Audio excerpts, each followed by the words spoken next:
Carl always said this was his Walheimat. It took me a long time to realize he was not talking about the animal. I always thought he was somehow a mysterious person because he would speak in metaphors that it was hard to figure out what he could mean. Could he mean he was like a fish among whales? Could he mean that the city was like a whale and he, like Jonah, trapped in the belly of a living, breathing, monstrous animal? Carl introduced me to my term abroad. I was planning it for 2 years.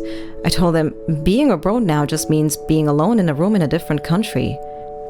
He laughed and said, being a term abroad here always means being alone in a room, just in a different country.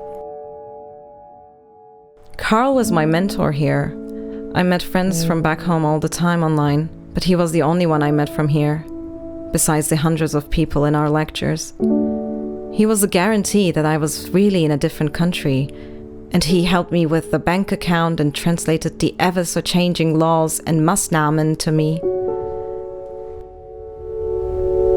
Then one day he froze.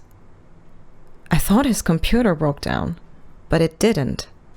It was him.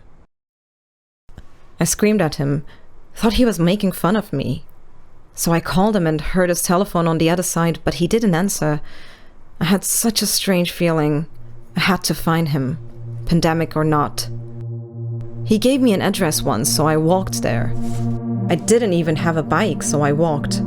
Then I realized that things were somehow off. Things were really off.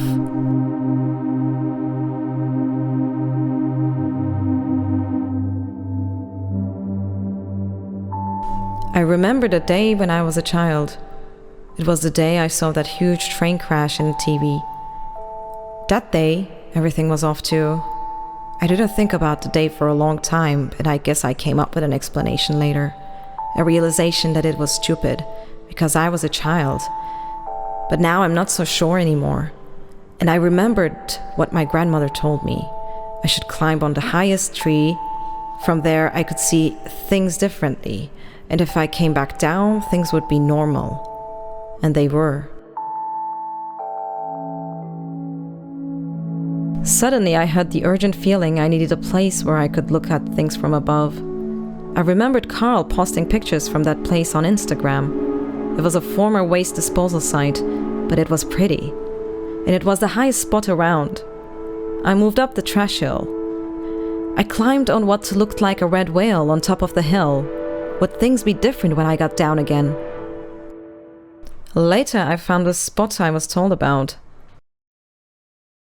The door was open. I got inside and found the room Carl was sitting in earlier. He was not there. Disillusioned, I wanted to cry. Then he shouted for me from somewhere.